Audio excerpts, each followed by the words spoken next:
lutando forte, no peito a esperança de encontrar o norte. Eu sempre quis saber, eu tenho sorte e fé pra seguir meu caminho sem temer, sem sentir desprazer. Eu sei que o mais fácil é me esconder, difícil é fugir de mim. Não dá pra lutar sem se envolver, esperando um novo fim, subindo a ladeira do saber, me perdendo em meus encontros. Eu tenho missões pra resolver, quem espera não faz acontecer.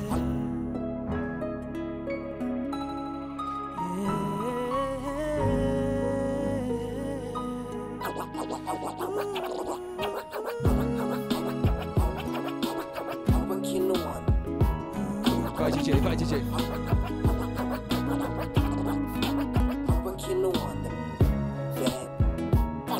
Quebra. Simbora.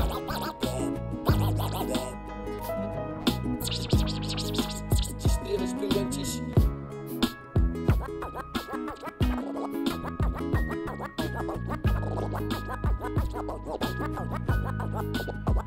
De amor que falam.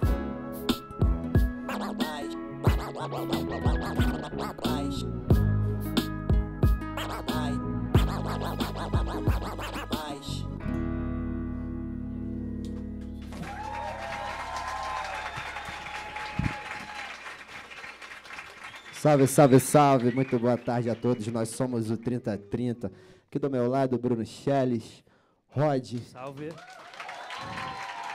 Bruno Tuareg no baixo, DJ Paulo Beck, e eu me apresento como LK, salve, salve pra geral. Uhul! Tá no ar o Câmara Ligada, o espaço para ouvir o som e o pensamento dos jovens. No Brasil, mais de 30 milhões de toneladas de lixo ainda são descartadas de maneira irregular, todo ano. Isso acontece 4 anos depois, mesmo depois do fim do prazo dado pela Lei de Política Nacional de Resíduos Sólidos para o fim dos lixões. Lixo e reciclagem é o tema do Câmara Ligada de hoje. Assim como a natureza, a economia também perde muito com as toneladas de lixo que poderiam ser transformadas em milhões de reais. 30% do que vai parar nos lixões poderia ser reaproveitado, mas somente 3% desse material tem a reciclagem como destino. Para participar dessa conversa, estão aqui hoje o deputado Vitor Mendes, do PSD do Maranhão. Obrigada, deputado. Palmas para eles, gente. Ele é coordenador da Frente Parlamentar em Defesa da Política Nacional dos Resíduos Sólidos. Também está aqui a Gabriela Otero, ela é coordenadora técnica da Associação Brasileira de Empresas de Limpeza Pública e Resíduos Especiais. Obrigada, Gabriela, por ter vindo. E a Diarley Viana, ela é pedagoga e educadora social e ex-catadora do lixão da Estrutural, o segundo maior lixão do mundo, né, Diarley? No palco, a gente recebe o grupo de rap 3030. Vamos conhecer mais sobre eles. Ela transita em meu mundo, faz o que quer com minha paz. É sempre assim, meu Deus. Com uma década de estrada, o 3030 é um dos mais bem-sucedidos grupos do cenário do rap nacional. Formado em território baiano, o trio Bruno Chelles, LK e Hold aposta na receita brasilidade, ritmo, poesia e, é claro, a rima. O primeiro álbum, Quinta Dimensão, veio em 2012 e em 2015 foi lançado o álbum Entre a Carne e a Alma, que chegou ao primeiro lugar nas vendas do iTunes de rap e foi considerado um dos melhores discos do rap nacional dos últimos anos. Conhecimento de Gaia impede que eu caia, a vida que eu vivi e outras vidas que cê não tava. Egípcios vieram de Atlântida. Assim como... Apostando na pegada conceitual, o álbum mais recente, chamado Alquimia, é composto por 13 faixas que mesclam o hip-hop com diversos ritmos brasileiros. O disco conta com a participação especial de artistas consagrados, como MV Bill, Rodrigo Cartier e Emicida. O grupo já fez shows no país inteiro e seus vídeos no YouTube já alcançaram mais de 200 milhões de visualizações. Eu finjo que não sei onde isso vai nos levar, onde isso vai nos levar. Como é que vocês definem esse momento que o 3030 está passando agora, né? Tá no seu terceiro LP, o Alquimia. A gente não tem ele aqui físico para mostrar, mas é bom a galera saber que eles estão com um CD novo. Então, estamos chegando no nosso terceiro disco agora. É uma fase muito bacana para o 3030, um momento mais maduro da nossa carreira. Acho que nesse terceiro disco a gente conseguiu sintetizar e concluir a linguagem musical que a gente estava buscando desde o início, quando a gente se conheceu e formou o grupo. Quero trazer uma identidade de rap com cara de música brasileira. E acho que nesse terceiro disco a gente alcançou essa maturidade musical. Vocês fazem também muito sucesso na internet, né? São milhões de visualizações. Conta aí pra gente qual é o segredo para cativar o público, por exemplo. Então, eu acho que esse sucesso da internet vem de uma semente que a gente vem plantando há muito tempo. Desde o início a gente trabalhou sempre muito audiovisual, sempre correu atrás de fazer clipe das nossas músicas, a gente mesmo fazia no início, corria atrás. Desde o início a gente estava fomentando essa cena. Lá quando a gente começou em 2010, 2011, já tinha bastante material que a gente mesmo gerava. Então, acho que hoje a gente está colhendo esse fruto aí. Os meninos estão querendo que vocês toquem hoje mais músicas além do novo CD. Qual é? Tem aqui um pedido. Fala aí. Qual é a música? Pode pedir. Fala pra gente. A música vai rolar, tocaremos. Pedido anotado. E que tipo de mensagem vocês procuram passar com as letras de vocês? Então, quando a gente começou, o rap ainda era muito lembrado e muito relacionado com uma coisa, a parte da crítica, que era feita de uma forma mais pesada, entendeu? Da crítica social, a crítica política, que é muito importante no rap. Então a gente tentou, no início, trazer essas críticas que sempre aconteceram no rap, mas de formas diferentes, com novas roupagens, entendeu? Foi aí que a gente, buscando a nossa originalidade, acabamos chegando no que é o 3030 hoje em dia, que é tentando misturar com vários ritmos, trazer uma brasilidade para o hip-hop, que é um ritmo que vem de fora também. E além do tema social, do tema político, que a gente acha muito importante e continua trazendo, a gente trouxe também o tema espiritual, que era uma coisa que não era muito falada no rap, entendeu? E por onde vocês têm tocado, meninos, também? Pelo Brasil todo, graças a Deus. Hoje vão tocar aqui em Brasília, essa semana em Goiânia ainda. Estamos pelo Brasil todo, a turnê do disco novo está sendo bem maneira. Ó, a galera também quer fazer pergunta, mas antes eu vou só apresentar o pessoal que está aqui com a gente. Eu quero ouvir muito barulho, tá, gente? É a galera do Centrão de São Sebastião. Cadê? Do Centro de Ensino Médio 6, Taguatinga Norte. E os alunos do 304 da Samambaia. Obrigada pela participação de vocês. Quem vai ser o primeiro ou a primeira a fazer a pergunta? Ah, tá. Pode fazer sua pergunta? Então, meu nome é Lara Trobili, sou do Centrão e eu gostaria de saber como é que foi a vibe para a produção do novo álbum e de onde é que vem a inspiração das letras das músicas. Quem quer falar? Posso responder essa? Então, esse foi o primeiro álbum que, diferente dos outros, ele já nasceu com o nome. Ele já nasceu com o nome Alquimia, o nome veio antes das músicas, então a inspiração veio primeiramente desse tema. A gente foi buscar lá no fundamento da alquimia, chegamos ao hermetismo, Hermes Trismegisto, que a gente já tinha citado numa música do nosso disco antigo, e as leis universais. Quem quiser dar uma pesquisada sobre esse assunto é bem bacana. Então, a gente pegou uma das leis universais dele, que é o universo é mental, ou seja, a nossa mente pode tudo. E esse foi uma das inspirações centrais do disco. Mais perguntas? Pode fazer sua pergunta. Eu sou o Bruno, do Centrão. Eu queria saber quais dificuldades que vocês tiveram para chegar ao auge e pedir uma música para uma amiga minha. Foda que ela é linda. E tem visão. Amiga. Curtir 3030. Já pode falar que essa música foi feita em homenagem a ela. Pode falar.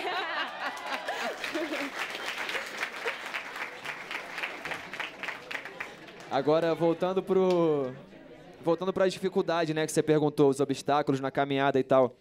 Eu acho que como qualquer profissão que você vai seguir, né, você escolher ser artista ou ser músico, vai ter suas dificuldades também. Eu posso falar pela gente, é uma profissão que às vezes as pessoas não acreditam, né, que você vai poder chegar lá, que você vai poder ser bem-sucedido, indo por um caminho diferente, alternativo, né? Mas, como na música ou em qualquer outra coisa da sua vida, os obstáculos vão aparecer e a gente tem que seguir em frente. Ter o foco, saber onde você quer chegar e trabalho, força de vontade. Pra gente, tiveram várias dificuldades, mas a gente sempre teve esse foco, entendeu? Pô, a gente quer chegar lá, a gente quer ter uma mensagem maneira, poder ter bastante público, passar nossa mensagem, o que a gente acredita. E isso foi nossa força para chegar onde a gente está e continuar subindo, chegando cada vez mais. Pode fazer. Boa tarde, eu sou o professor Jailson, do Centro Educacional 6. É muito bom quando você escuta um rap que mexe com a alma. É muito legal. Agora, a pergunta que eu quero fazer com vocês é, na atual conjuntura, qual é a responsabilidade do rap com a política e com a cultura? Porque aqui em Brasília está imperando uma lei do silêncio para os grandes músicos e artistas. Muitos artistas estão perdendo emprego porque essa lei de silêncio estão acabando com a profissão dos músicos. Eu também sou músico, também, eu já cantei jazz. E eu queria saber de vocês o que podemos fazer para acabar com essa ditadura do silêncio, né? Que muitos músicos de Brasília estão indo embora porque não está podendo mostrar a sua arte. O que vocês acham disso? Cara, eu li uma vez uma frase célebre que fala algo parecido com que acho que a arte em geral, a arte que não reflete a sociedade que ela está inserida, ela é frágil, ela diz pouco. Então eu acho que não só o rap como a arte em geral tem uma responsabilidade, sim, sobre falar sobre o que está acontecendo. Aliás, o que é arte se não um reflexo da nossa própria vida, né? E uma forma que ela se estende à vida de outras pessoas. Então eu acho que a arte é mais um dos movimentos que tem que estar tendo esse papel, com certeza, de falar sobre tudo o que acontece, seja político, social, qualquer assunto que tem que ser debatido da sociedade moderna, como consumismo, como lixo, que vai ser o assunto aqui de hoje. Tudo pode ser trazido para a arte, tudo tem que estar sendo debatido e refletido. Mas antes do intervalo, a gente se diverte com mais 30-30. Vamos dançar. E aí, DJ? É o LK que vai puxar. Vamos que vamos.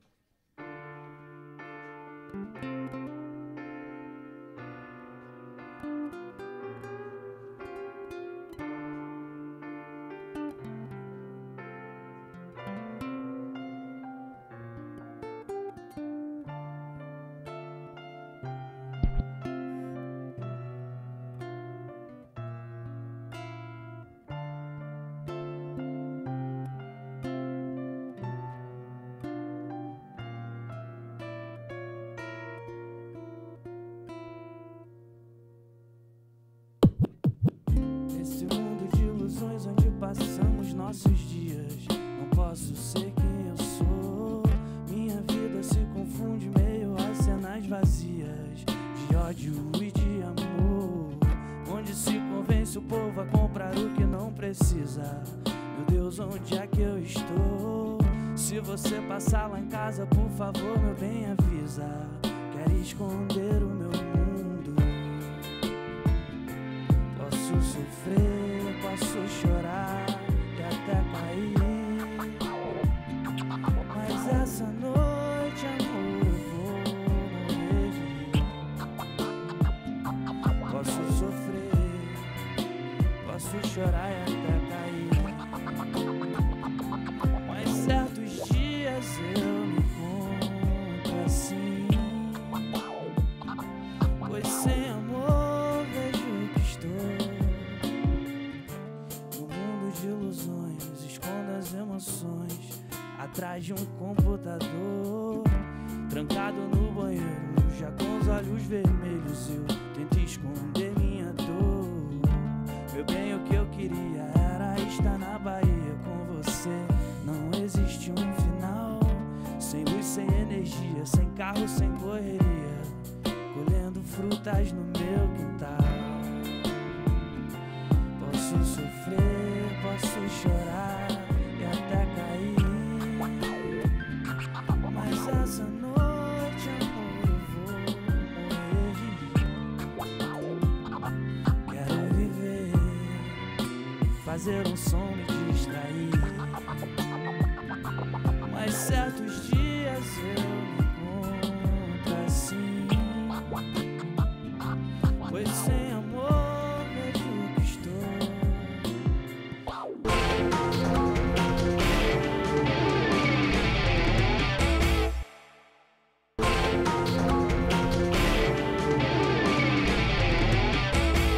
Estamos de volta com Câmara Ligada e hoje o debate é sobre lixo e reciclagem. Os nossos convidados de hoje são o deputado Vitor Mendes, do PSD do Maranhão. Ele é coordenador da Frente Parlamentar em Defesa da Política Nacional dos Resíduos Sólidos.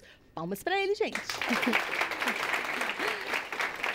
Está aqui também a Gabriela Otero. Ela é coordenadora técnica da Associação Brasileira de Empresas de Limpeza Pública e Resíduos Especiais. E a Diarle Viana, pedagoga, educadora social e ex-catadora do maior lixão da América Latina, na Estrutural, aqui no Distrito Federal.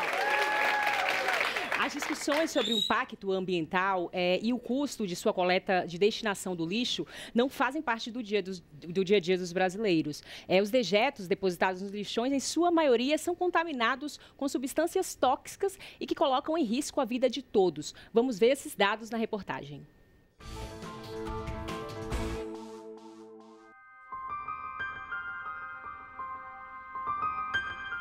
Um estudo feito pela Associação Brasileira de Empresas de Limpeza Pública mostrou que em 2016 caiu a quantidade de lixo produzido no país. Foi a primeira vez que tivemos redução desde que se começou a fazer o levantamento em 2003. Segundo a Abrelp, em 2016 houve uma queda de 2,04% em relação a 2015. Foram produzidas por dia 218.814 toneladas de lixo, ou seja, a cada 24 horas, o brasileiro produziu mais de 1 quilo de lixo doméstico. Mas isso seria o começo de uma solução para os lixões? Provavelmente não. A própria Abrelp atribui essa queda à crise econômica. Tivemos em 2016 o aumento do desemprego e a diminuição dos recursos para o setor de limpeza urbana. Desde 2014, os municípios brasileiros já deveriam ter acabado com os lixões. Assim definiu a Lei de Resíduos Sólidos. Já existem projetos no Congresso Nacional para aumentar esse prazo, já que centenas de municípios não conseguiram eliminar os lixões dentro do prazo. E na contramão da extinção dos lixões, houve um aumento no número de municípios que passaram a usá-los. Eram 1.552 cidades em 2016, mas 7 cidades passaram a utilizar essa solução antiga para lidar com o lixo. A reciclagem, que poderia ser uma excelente alternativa para reduzir o lixo, é pouco utilizada. Pouco mais de 1.000 cidades brasileiras têm alguma iniciativa de coleta seletiva. Estima-se que a economia brasileira perde cerca de 8 bilhões por ano em produtos que poderiam ser reciclados.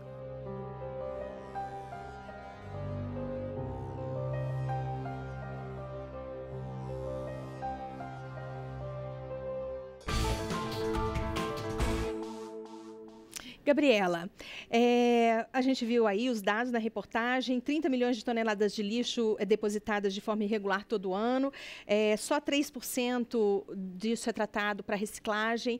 Por que é tão difícil evoluir nesse tema? Bom, então vamos lá.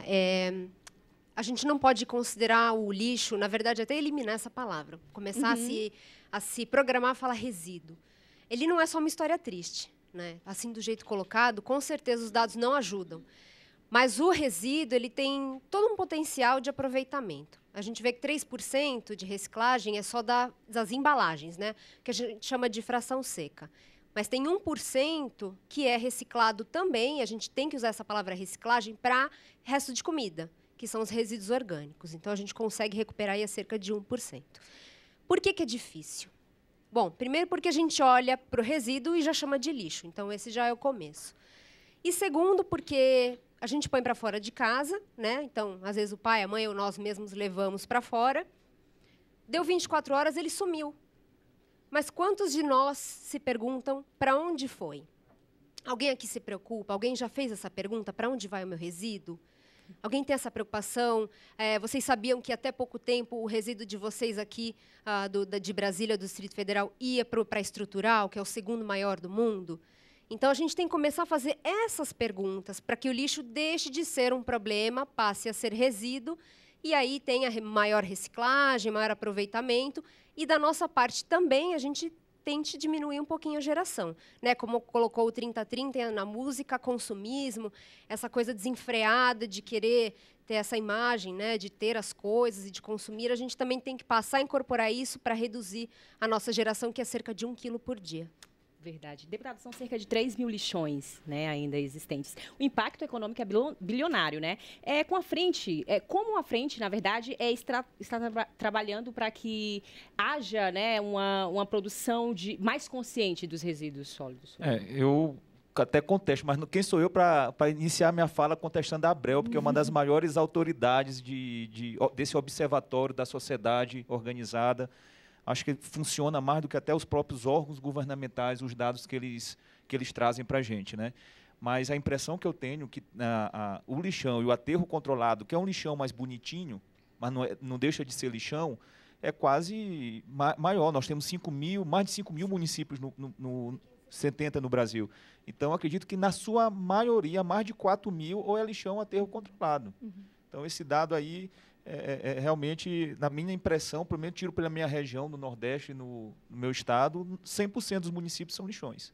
Deputado, mas e o cronograma, né? Como é que a frente está trabalhando para Pois ter um cronograma viável? A frente ela surgiu justamente para ser um ponto focal aqui na Câmara, que aqui é um universo de debates, de proposituras. Já tem uma frente de meio ambiente, só que a frente parlamentar de meio ambiente ela trata sobre todos os aspectos da questão ambiental. Então, nós resolvemos ter um ponto focal para dialogar com a questão do resíduo, para a questão do lixo, da reciclagem, para ser aqui dentro desse espaço da Câmara ter uma voz que diga, é importante, é fundamental, o Brasil não está dando conta de tratar desse problema, o Brasil está sendo ineficiente, o poder público está sendo ineficiente e não está dando conta. Então, essa frente ela vem trabalhando, claro que a agenda nacional ela atrapalhou um pouco a evolução desses debates aqui na Casa, mas ela serve aí, está sendo amadurecida, foi a primeira legislatura que surgiu essa frente, para que nos próximos anos se faça um enfrentamento mais organizado. Diarley, você pode contar um pouco para a gente da sua vida, né, da sua história? Só para vocês saberem, tem um documentário chama Reestrutural, que vocês podem assistir depois, que conta a vida, né, da Diarley. E ela inicia o documentário falando que no aterro não tem só resíduo, né? Tem catador também. Então, eu queria que você falasse para a gente da sua história. Bom, a história, né, não é só minha história, né? Hoje, inclusive, a história da cidade que está profundamente abalada com a desativação do lixão e a ineficiência, assim, de algumas políticas, a efetivação dessas políticas, assim. Eu sou pedagoga, mas fui catadora durante 7 anos e meio no lixão da Estrutural, né, o segundo maior lixão do mundo, assim. Minha família toda é catadora e tenho muito orgulho disso, assim, orgulho muito dessa história. E costumo dizer que foi no lixão que eu aprendi mesmo a essência, né, do ser humano, assim. Foi onde eu entendi para que a gente está correndo tanto, assim, né? Para que a gente estuda tanto para ganhar tanto dinheiro para produzir resíduo, assim, né? E a Estrutural é uma cidade de luta, a cidade nasceu em torno disso, foram os catadores que resistiram, a economia da cidade gira em torno disso, assim. E aí é importante ressaltar, a presença de mulheres era muito forte, tem uma questão racial também, a maioria dos catadores são pessoas negras, né? Mulheres negras, homens negros, vindo do Nordeste. Então, tem toda uma questão. Há essa questão de achar que meia-noite uma fadinha do lixo vai lá e o resíduo vai desaparecer, né? E há também uma questão social, pessoas que não têm, no meu caso, não tinha condições de sobreviver aqui, não cabia dentro do plano e não era acolhida dentro das asas, fui catar no lixão, né? Para algumas pessoas, apesar de Brasília ter sido uma cidade planejada, o que fazer com esse lixo, né, o que fazer com o resíduo não foi planejado. Isso não entrou no sonho de JK. E algumas pessoas, né, que vêm, como eu venho, da origem que eu tenho, também não entrou nesse plano, né, não cabe dentro do plano piloto. Então, a gente mora na periferia e a gente sobrevivia, né, catando no lixão, assim, né. Graças a Deus, assim, né, eu consegui me formar e hoje trabalho no INESC, que faço parte do GT de Resíduos Sólidos. Deixo o convite para conhecer o movimento Nossa Brasília, onde a gente tenta fazer esse debate, né, mais do que debate, consciência, né, despertar. Todo mundo é um produtor de resíduo potencial, então está na hora da gente se educar e se responsabilizar com isso. Já tem pergunta da plateia? Pode fazer sua pergunta. Oi, meu nome é Jéssica e minha pergunta vai para a Gabriela. Muitas vezes nós não sabemos descartar um lixo corretamente, né? E, por exemplo, se eu tiver um celular e ele estiver quebrado, o que eu posso fazer com ele para descartar ele corretamente? E o que ele pode causar no meio ambiente também? Boa pergunta. Na verdade, a gente fala da era da informação, mas chega na hora da prática, até de separar o que é reciclável e o que a gente diz que não é, ou não acha que é, fica aquela confusão, né? Depende muito de onde você mora, porque quem faz a coleta, né, oficial é a prefeitura. A prefeitura é a responsável. Então, eu recomendo, a primeira coisa é ligar na prefeitura ou entrar no site e ver os dias de coleta. Se tem a coleta seletiva e quais são os dias e o que a prefeitura considera como reciclável. Tem prefeituras que não coletam, por exemplo, bandejinha de isopor. Quem consegue hoje ir no supermercado e não levar pelo menos uma bandejinha? Tudo tem isopor, tudo tem plástico. Então, saber o que é reciclável. E aí nós temos essa fração mais complicada, que são as lâmpadas, os eletrônicos, os medicamentos, que também são uma confusão e são perigosos. Também se informar se a prefeitura ou se o fabricante tem um ponto de entrega voluntária. Normalmente, o comerciante ele tem que disponibilizar. Se ele vende o equipamento, ele tem que disponibilizar o que a gente chama de logística reversa, que é devolver o resíduo do equipamento eletroeletrônico, REEE, para o fabricante e ele se responsabiliza. Nunca jogue eletrônico na coleta seletiva e nem no lixo, não, no resíduo comum. Procura se informar para entregar isso para o local adequado. A gente vai ter uma reportagem sobre isso no próximo bloco. Pode falar. Olá, Jarlen. Eu me chamo Giovana e depois do fechamento do lixão da estrutural, o que mudou na vida das famílias que viviam lá? Excelente pergunta. Tá Oi, aqui. Giovana. Obrigada pela pergunta. Mudou muita coisa, né? Primeiro que tem um plano estratégico de fechamento do lixão, mas esse plano ele não foi efetivado, eram 17 secretarias envolvidas, mas nem todas cumpriram efetivamente, né, os prazos e os produtos que precisavam ser entregues. Tem um mito, uma grande responsabilização em cima do CLU, né, mas a gente precisa entender que não é só, né, essa secretaria que responde. Então, alguns galpões não foram construídos. Todos os catadores que trabalhavam lá em cima, no aterro, nem todos entraram para as coletas, para as cooperativas. Então, aumentou o número de pessoas catando na rua. Vocês também podem observar que tem aumentado o número aqui no plano, as pessoas vindo catar aqui. E, nos primeiros dias, teve família que recebeu R$19 por quinzena. R$73, assim, teve um abalo. Tem um incentivo, tem bolsas, né, estão previstas, mas a gente sabe também que não tem recurso para isso, porque isso também não foi previsto na agenda mensal, né, tipo, no orçamento para esse ano. Então, assim, muita coisa mudou. Nós que fazemos parte, né, que moramos na cidade, e os movimentos que se organizam dentro da cidade, a gente compreende que é muito difícil ter uma questão de mudança de cultura. O catador, ele se organizava, ele era seu chefe, ele ia o dia que queria, saía o dia que queria. Agora ele tem cooperativa, ele tem que trabalhar por produção, vai ser dividido, tem horário. Então, assim, tem um período aí que a gente também precisa considerar para que as coisas se adequem. Mas a maneira como foi feita, uma maneira leviana e irresponsável, e chega a ser violenta com a cidade, a gente entende que isso é um processo de gentrificação, assim, né? É uma maneira, inclusive, de mexer com a estrutura. A estrutural é uma das cidades mais negras do DF. E o que movimentava a economia dessa cidade era o lixão. Se eu fecho o lixão dessa forma e eu não garanto que todas as pessoas, né, sejam incluídas e tenham condições dignas de sobreviver, então eu estou expulsando essas pessoas, né? Então, de novo, a gente volta à raiz do problema, assim, né? Precisa ampliar o debate, assim. Peço que vocês fortaleçam mesmo essa luta da cidade e aí entender. O lixão que funcionava na estrutural, ele não é da estrutural, ele é de Brasília. A gente não produz nem 1% do que ia para lá. A cidade é mais pobre, como é que o lixão pode ser nosso? Não é nosso, é de Brasília. Então, está na hora de Brasília assumir isso e com responsabilidade. E aí não é só o governo, não é só as secretarias. Cada pessoa, na sua individualidade, no seu consumo, na sua prática diária, tem responsabilidade com relação a isso. É isso aí, responsabilidade de todos. Pedro, pode fazer sua pergunta? Meu nome é Pedro Lemos, minha pergunta é para o deputado. Deputado, como questões federativas e de competências exclusivas dos municípios afetam as políticas públicas na área temática de gestão dos resíduos sólidos e de reciclagem? Essa pergunta, para mim, é um dos mais difíceis, dos maiores gargalos dessa política, porque a competência aqui em Brasília, vocês são diferentes, né? Vocês não têm prefeituras. Na maioria dos estados, os entes federativos são o governo federal, os governadores e os prefeitos. E pela Constituição, quem é responsável para gerenciar o lixo são os prefeitos.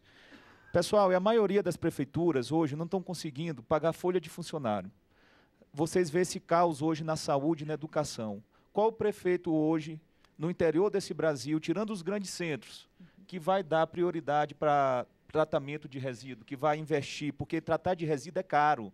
Você tem que estruturar as pessoas para dar condições dignas de trabalho para os catadores, não é deixar seres humanos lá jogados e não ficar olhando, tem que dar estrutura, tem que dar treinamento, tem que dar qualificação, tem que dar dignidade, tem que dar, pagar em dias os funcionários, coleta, tudo, e tudo é muito caro. E hoje, depois de tantos anos, a política nacional está aí, a Lei 12.305 é linda, uma das mais perfeitas do mundo, em termos de teoria, mas uma das piores na prática do mundo é a nossa. Se estipulou consórcio, a coisa mais difícil que tem para fazer é botar 3 prefeitos junto para dialogar, para dizer, não, eu vou ser o teu lixeiro. Eu não vou porque você não vai querer me pagar depois. O consórcio que vem estipulado na política, ao meu ver, é falido. O poder público é falido. Nós não estamos aqui fazendo apologia à privatização. Sou contra, eu vejo isso com ressalva. Mas o lixo, o Brasil, o poder público, as prefeituras não têm condições de tratar. Ou a gente começa a encarar isso como nicho de negócio para poder ter uma política eficaz, ou então nós vamos ficar isso pelos próximos 30, 40 anos nessa realidade. Agora a gente vai para as redes sociais, mas antes eu vou falar com a Débora. Débora, você que é integrante também do Conselho Jovem, participa, né, das reuniões de pauta e sugeriu o tema. Por que você sugeriu esse tema? Você já adota aí alguma prática em casa? Sim, então acho que esse é um tema super relevante para a juventude, porque estamos tratando do nosso futuro. Então, por isso que eu sugeri esse tema e acho muito interessante o debate estar acontecendo aqui, ver a concretização, né, dessa ideia que eu tive na reunião de pauta. Então, a gente também agora está com algumas perguntas. Já tem pergunta para alguém? Sim, tem 2 que são mais ou menos parecidas, do Márcio Mendes, de Ibirapuera, e da Joana Araújo, de Brasília. A pergunta é a seguinte: no Brasil, a quantidade de resíduos aumenta de forma vertiginosa à proporção do crescimento econômico. Como estancar isso? Qual é o ponto crucial da Política Nacional de Resíduos Sólidos? E a da Joana também fala, né, quais os efeitos práticos da Política Nacional de Resíduos Sólidos. Está direcionada para alguém ou qualquer um? Qualquer Eu vou pedir para o deputado responder, deputado, em relação à política, porque se vencer o prazo há 4 anos, em que pé está a negociação para isso caminhar? Existe o seguinte, a lei, a Política Nacional, ela imputou penalidades aos gestores municipais. Então, qual é o estado da arte hoje?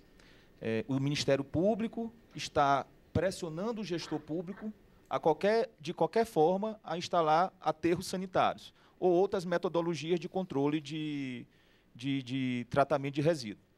Se o gestor hoje, conforme essa lei, não executar, ele vai ser responsável através de uma ação de improbidade. Então, existe um movimento muito forte aqui na casa de prorrogar mais ainda esse prazo, porque quando a política foi estipulada, o prazo não foi cumprido. E aí os prefeitos estão sendo imputados com o crime como foi que eu falei agora? Improbidade? Improbidade administrativa, desculpa, que me fugiu agora na cabeça. Então, existe uma tendência na casa de se prorrogar esse prazo, mas vai ser prorrogado por mais 4, e se não se tiver um debate de forma coerente, séria, nós vamos empurrar depois para mais 4, e nunca vai ter uma solução para esse problema. Porque, na minha opinião, poder público é falido, as empresas se escondem desse ônus, desse gasto, para não ter que gastar mais, e a gente mesmo também, como foi bem falado por elas, a gente acha que na hora que a gente bota o lixo ali, a gente não sabe para onde vai, não é mais problema nosso, é problema dos outros, né? Então, tem que sentar e botar com prioridade na agenda das políticas públicas do país. Dá uma sensação de que se a sociedade não se mobilizar, nada acontecerá. Você queria fazer algum comentário? Não, quando eles estavam falando sobre as indústrias, eu queria tirar uma dúvida. Não existe uma regulamentação que obriga as indústrias a terem uma certa... a ajudarem nesse momento da volta dos produtos, né? Em vez de só botar para fora da indústria na hora de voltar e ter uma reciclagem ou algum cuidado com os resíduos? Tem sim. Na verdade, dentro da política nacional, né, que é muito boa, como colocado, tem a obrigatoriedade das indústrias que geram embalagens para que elas façam um grande acordo nacional com as fabricantes, importadoras, todo mundo que mexe com embalagem, para que eles viabilizem a volta. Então, esse acordo foi assinado no final de 2016. Então, você tem grandes indústrias de bebidas, de cosméticos, grandes mesmo, assinaram esse acordo com o governo federal, que estabeleceram algumas metas. Então, elas não declararam quanto elas jogam no mercado, porque isso é segredo de negócio, mas elas estabeleceram algumas porcentagens como metas de retorno e reciclagem. Fizeram um relatório no fim do ano passado, o primeiro ano. Do ponto de vista do setor, nós achamos muito pouco pelo poder econômico e mesmo poder de consumo. Pessoal, são grandes marcas que todos aqui consomem, tá? Então, eles podem muito bem chegar a nós, consumidores, e nos mobilizar a retornar as embalagens para eles sem grandes investimentos, só com o poder do consumo. Não fizeram isso, nós achamos muito pouco. E, em contrapartida, eles também se mobilizaram com algumas frentes de catadores, frentes nacionais, e também fizeram um acordo de equipar as cooperativas, mas eles não remuneram essas cooperativas. Eles só equipam, dão bota, capacete, uma esteira, quando dão a esteira, e colocam, estamos fazendo a nossa responsabilidade social com essa parte de inclusão. Não estão. Então, do ponto de vista do setor, as indústrias precisam fazer muito mais, podem, dentro do próprio setor industrial, tem algumas divergências, mas a gente tenta, claro, a Brelp é super aberta a colaborar e a gente tenta ajudá-los também nesse direcionamento. A gente vai para o nosso último intervalo, mas antes vamos curtir mais um pouco do som do 3030. Vamos dançar, galera? Dançar, Charlie?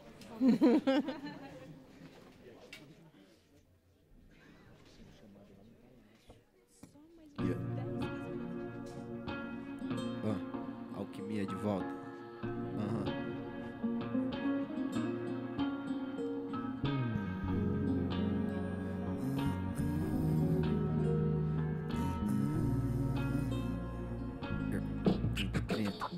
Todo ser humano inquieto visa ser completo. Herança verde pros meus netos em vez de só concreto. Diziam quem morre vai pro céu, eu quis ser astronauta. Porque pra mim os que já morreram são os que fazem falta. Quem sabe um contato em outro plano, eu reencontro humano. Coração bate com a batida, aumenta os meus sinais vitais. Rimas são como desenhos espirituais vitrais. Eu trouxe tudo que tenho, menos o que eu deixei pra trás. Meditações como se Buda morasse aqui em cima. Visões além da rotina, visões além retina. Meditações como se... Tipo chuva forte, meteorologia. Realidade, ela é somente o que somente cria. Sangue, suor e lágrimas reprogramem as máquinas. Humanos somos pragas, pois desperdiçamos dádivas. Século 21 e Deus é uma TV de plasma. Viver, sorrir, sentir a paz chegar. Esquecer o mal que passou. Peça o orixá o melhor pra mim. E o resto é proteção. Promessa, promessa. Ei, mas que saudade eu tenho da Bahia. Se ao menos escutasse o que meu pai dizia. Larguei o chão de barra, era feliz e nem sabia. Provei do improvável e degustei do mundo amargo. Olha o teu sparring contra mim mesmo, eu me esbarro e me esvazio. Se eu me sujo com a fuligem, ainda flutuo igual folhagem. Eu já te dei a planta, eu mudei o quadro. Eu pintei a tela em branco, fugi a nada. Eu não dei o lago e virei o monstro. Larguei minha grana em banco e vivi sem nada. Eu venci a praga, eu andei no mar vermelho. Caminhei em cactos, desfiz karmas, fiz meus pactos de luz, missões sagradas. Vivo, renascendo os sábios, psicografei minha alma e movi multidões de lábios. Eu mudei minha postura, hoje eu sou calmo como a fúria no planeta purgatório. E se a terra é um hospital, eu trago a cura. Eu tô na febre da mudança. DJ Paulo Beck.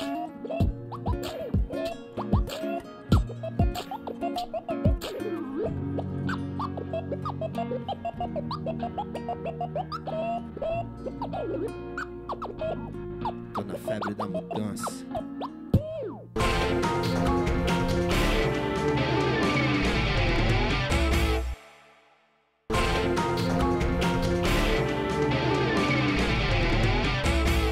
Estamos de volta e o Câmara Ligada de hoje fala sobre lixo e reciclagem. Gabriela, a gente sabe que, como a gente já falou nos blocos anteriores, que a reciclagem no Brasil é muito pequena. O que a gente pode fazer para a sociedade se conscientizar do desperdício que a gente está recorrentemente mantendo quando a gente não recicla?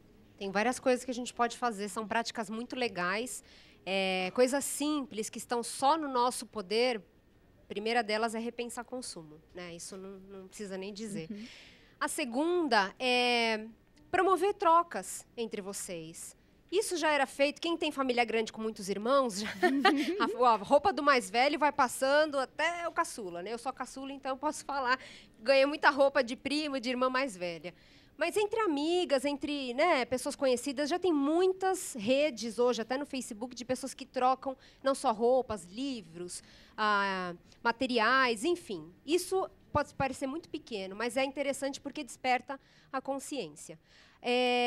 Repensar consumo, promover troca e, principalmente, e acho que é uma boa oportunidade de desmistificar, ninguém aqui recicla, a não ser que você tenha uma pequena fabriqueta na sua casa e você recicle. Separar o resíduo não é reciclar, você não eliminou o problema, é só o começo da caminhada. Então, separar corretamente é o seu papel, o mínimo que você puder.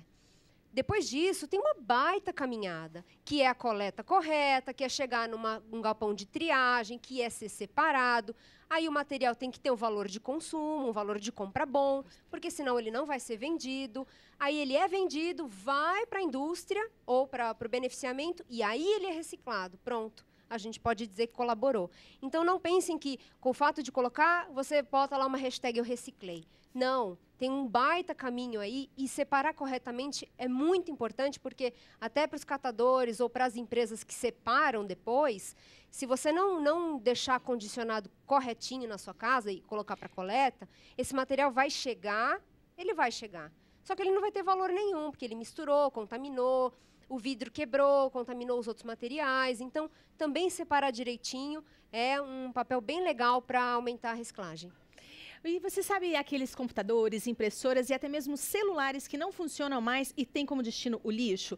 Nós fomos conhecer um projeto que faz a reciclagem destes e de outros produtos eletrônicos. Dali saem novos objetos prontinhos para o reuso. Vamos ver. Você sabe o que fazer com aquele computador velho, aquele celular que você não usa mais? Aqui na Programando o Futuro, o lixo eletrônico ganha uma destinação correta, que além de ajudar a preservar o meio ambiente, também é fonte de renda para muitas pessoas. Vamos conhecer o projeto? A Programando o Futuro ela é uma entidade qualificada como OCIP, Organização da Sociedade Civil, e tem como principal projeto a Meta Reciclagem. A Meta Reciclagem cuida do reuso de computadores e também da destinação correta do resíduo eletrônico. A gente consegue separar 17 tipos diferentes de resíduo, desde o ferro, cobre, alumínio, cobre encapado, vidro, 8 tipos de plástico diferentes. E esses resíduos vão para 8 empresas que fazem a reciclagem final deles. Tudo na Programando o Futuro é reaproveitado. O plástico dos eletrônicos é triturado e vira filamento para impressão em 3D. E o vidro que iria para a natureza ganha nova utilidade. Quando esse vidro chega no nosso projeto, a gente consegue dar 2 destinos para ele. O vidro ele pode virar ou cerâmica, acabamento para porcelanato, ou tinta para demarcação viária, daquele resíduo que foi descartado em via pública. Além da reciclagem, o projeto oferece curso de informática básica e montagem de micro para a população de baixa renda. Todos os computadores usados nas aulas são recondicionados e montados pelos próprios estudantes. E os alunos que se destacam durante o curso são convidados para trabalhar no projeto. Fiz o curso de informática básica, aí fiz um curso por uns 6 meses na verdade, fiz o curso por 6 meses. Aí quando eu parei, eles me chamaram para trabalhar aqui, porque eles viram o meu potencial e tal, e me pediram para me trabalhar aqui. Como eu não tinha condição, e hoje, além de já fui aluno, agora o professor poder passar todo o conhecimento da experiência de vida, acho que impulsiona eles ainda mais no crescimento particular deles. É uma sensação incrível. A meta para o ano de 2018 é doar 2.000 computadores para entidades e para isso nós precisamos da ajuda da população com a doação deles para nós, para fazermos o recondicionamento e ajudar essas entidades que necessitam, por exemplo, as escolas, as bibliotecas, que são os beneficiados com esse programa. Já temos uma missão, hein, pessoal? Enviar todo o material que não funciona para a Meta Reciclagem, tá? Giarlen, a Meta Reciclagem, né, é um processo que oferece curso de capacitação para os envolvidos. E qual a importância, né, de um projeto social como esse? Uma questão muito fundamental, né, de se falar é que lixo eletrônico, gente, poucas pessoas sabem como descartar, assim, né? E é um caos. Mesmo aquelas pessoas que são mais, assim, né, preocupadas com o meio ambiente, até elas cometem, né, vacilos com relação a isso. Assim. Então, parabenizar a ONG, é um trabalho muito bonito mesmo. Assim. E a iniciativa, né, de oferecer esses cursos para os jovens. Assim. Parabéns. Assim. Ótima ideia. Assim. Eu tenho uma pergunta, meu nome é Janine do Centrão. Né? Eu tenho uma pergunta para o deputado. O senhor disse que é caro, mas o governo investe, como dizem, um impacto bilionário nisso e não vemos nenhuma solução. Por quê? Olha, como eu estou dizendo, o governo federal não é uma atribuição necessariamente do governo federal. São os governos municipais que gerenciam o resíduo nos municípios, na base. Não existe um fundo específico para se trabalhar o resíduo, como existe o Fundo para Educação, que é o Fundeb, como existe o SUS para a saúde, como existe o Fundo de Participação para as demais despesas dos municípios. Aí, dentro desse bolo que sobra do Fundo de Participação, é que o gestor municipal, que não é nem o governador, não é nem o presidente da República, é aquele prefeito lá da base, é que ele vai ter que gastar com lixo. Então, sobra muito... Aí, quando o município é mais pobre ainda, que não tem arrecadação do comércio, que não tem um comércio circulando, aí mesmo que ele não trabalha com lixo. Existe o fomento do governo federal em nível de articulação, de projetos específicos, mas não existe o enfrentamento de forma ordenada para a questão do resíduo público, que é lá na base. Seria, assim, o governo federal dar recurso para o prefeito, um recurso a mais, ou criar um fundo, ou, aquilo que ninguém gosta de falar, se criar uma nova taxa para poder se encarar esse problema, entendeu? Ou então tirar da educação, tirar da saúde para poder se dividir com o resíduo. Então, eu acho, pelo contrário, falta ainda mais investimento por resíduo, por gerenciamento de resíduo. Aqui, pode fazer... Opa, aqui, pode fazer sua pergunta. Oi, meu nome é Elisa. Eu queria perguntar para a Diale. Em uma aula que eu tive de educação ambiental, a professora estava falando que muitas famílias, como a sua, elas sobreviviam do dinheiro que elas conseguiam vender os lixos. E nisso, as crianças também ajudavam. Para elas estarem estudando, elas estavam ajudando os pais. Você, quando estavam lá, já viu o caso de criança se machucar ou ficar muito doente por conta do lixo? Então, o lixão foi desativado, mas antes de ser desativado, tinha muito caso de trabalho infantil. E aí, de novo, né, a gente não pode reduzir esse debate, não pode responsabilizar a família, ou tampouco responsabilizar, né, quem era responsável pelo controle do lixão. Se tem uma criança que ela precisa trabalhar para ajudar a família, então está faltando alguma outra coisa ali, né? A renda familiar dessa família não é complementada, isso também contribuía para a evasão escolar. Ninguém nasce querendo ser um catador, a gente se torna catador quando não tem o que fazer. E, geralmente, as pessoas se tornam catador com 15, 16 anos, porque evadem da escola. A estrutural é um caso um pouquinho emblemático. Assim, a gente não tinha escola, estudava em outra escola, sofria muito preconceito, muito racismo.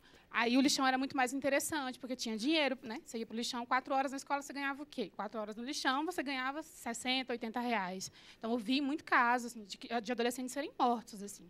Por isso que é importante o fechamento dos lixões. A gente não é contra isso. Mas é preciso também considerar que tem todo um trabalho que precisa e aí envolver as outras secretarias de educação, de direito, né? Enfim, da saúde, colocar tudo isso em xeque. E aí, para fechar, eu acho, me preocupa muito essa ideia, né, da gente olhar para os catadores e para toda essa marginalização a qual eles foram empurrados para estar ali, como se fosse o grande problema. E não é o problema. Né? O catador não é um problema no lixão ou no que se refere à política de resíduos sólidos. Na verdade, o catador faz parte da solução.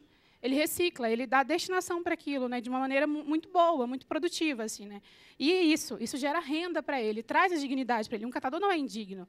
Vocês podem passar um dia sem precisar de um catador, assim, aliás, um catador pode passar um dia sem precisar de vocês. Vocês não passam um dia sem produzir lixo. Então, vocês precisam que alguém recicle isso, que alguém dê destinação a isso. Então, honrar e dar dignidade para esse trabalho.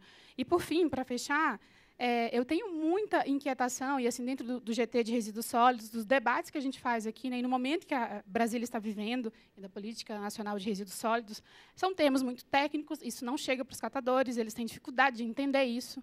É difícil o diálogo entre governo e movimento de catadores, é muito difícil, né, porque são muitas as promessas. Mas eu fico... E aí é só para a gente pensar. Se tem uma ameaça, por exemplo, de dengue, se é algo que vai ameaçar todo mundo. Você vê campanhas, incentivo, e aí, porque o mosquito ele não vai escolher onde picar, que cor de pele picar, ele não vai escolher um CEP específico para ir lá. Mas o lixo não, né? Ele pode ficar, porque assim, o lixo não está aqui. Então, ele vai para algum lugar, eu deixo de pensar nisso. Então, está na hora da gente considerar que isso é um problema de todo mundo. É responsabilizar os grandes geradores? É sim. É cobrar o governo por mais investimentos? É sim. Jamais retirar da educação ou da saúde para isso, mas, por favor, né? Vamos cobrar, vamos fazer isso. E para fechar, entender. Quando você for entrar no shopping, fazer sua comprinha, considere, sabe? Encher o seu carrinho, encher a sua sacola, e aí? considere isso. Você é parte desse problema, assim como é parte dessa solução. E não é só o presente, sabe? Esse presente ele pode não existir, aliás, esse futuro pode não existir, se no presente todo mundo não se colocar e não se conscientizar nos pequenos atos, nas pequenas atitudes, assim, né? Vamos falar mais sobre isso, vamos praticar isso, assim, né? Coleta seletiva. Claro, é que eu não incentivei a tirar da educação e da saúde. Eu apenas coloquei para ilustrar a resposta dela, é que falta recurso. E seria o pior dos mundos se tirar da saúde, mas se criar uma nova taxa, por que não se pensar para se tratar desse problema? Se não, privatizar. Mais perguntas, gente? Débora, você tem mais pergunta aí para gente? Só para encerrar rápido. Tem uma pergunta, sim, né, para a Jarley, do Lucas Miguel, da Estrutural. E ele quer... A pergunta é a seguinte: por morar na Estrutural, vejo que mesmo com o retrocesso e o fechamento do lixão, as pessoas da cidade encontraram formas de resistir. Você pode me falar sobre a resiliência da cidade estrutural? Mas, gente, uma salva de palmas para essa pergunta. Posso falar, sim. Posso falar.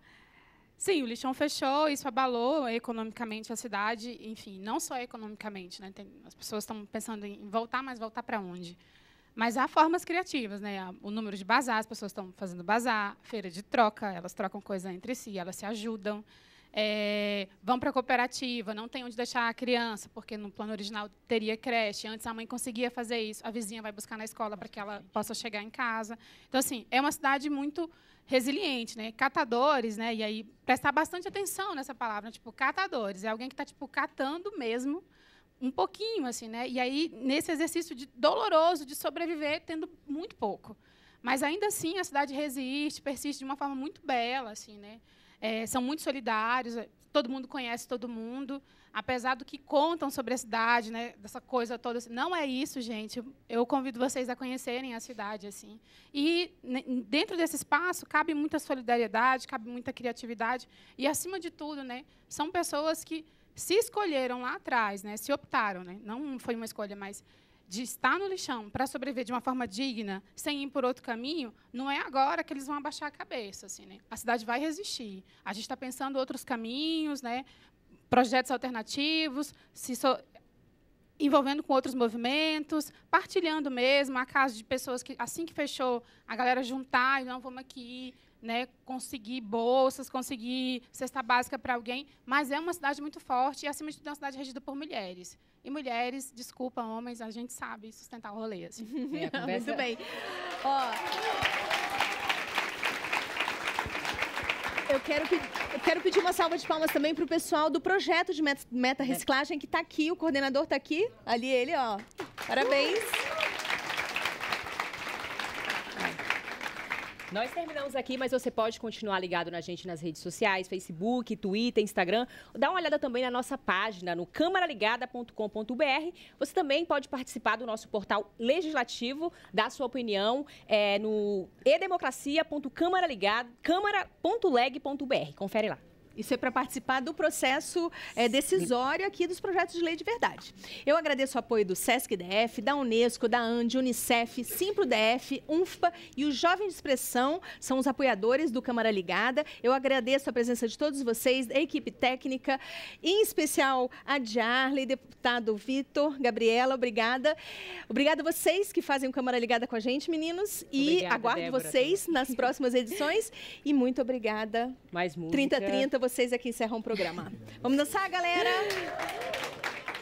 E vamos chegar mais perto, quem tá afim. Vamos pro pedido ali, né? Chegou a hora.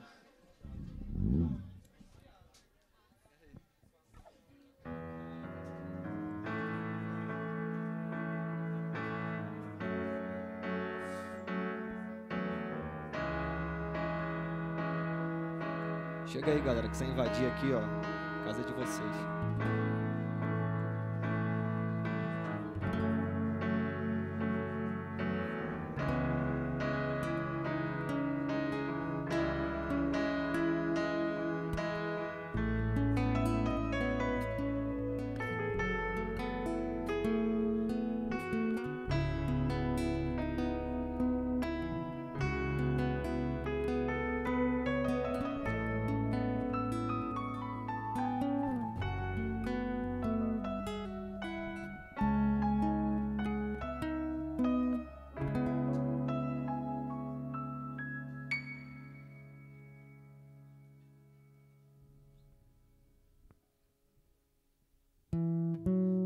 dia. O sol brilha na minha janela hoje. Vai, e eu pensando e se esse dia fosse diferente, menos cinza, tipo mais cores. Se a grama do vizinho é verde, eu falo traz flores. Não é uma vida, cada vida é única. Não é uma noite pra fazer uma música. Bem que eu queria ter a sorte de súdita, e se eu me afogo em meus anseios é uma morte súbita. Juntando os cacos sem sair de casa. Tô vendo o mundo, mas só pela casca. Já vou sair, mas não arrumei a mala. Eu tô dizendo eu vou atirar, mas não arrumei a bala. E a cada lágrima meu mundo desaba, me desarma. E cada mágoa eu transformo em risada. Se eu ando em águas é um milagre elevada. Minha calma deságua, eu nado no nada se o barco naufraga. Eu já cansei de viver o que eu vivi. Eu já cansei de chorar o que eu não vi. Eu já falei, eu não saio daqui até o sol nascer de novo, hoje vocês vão me ouvir.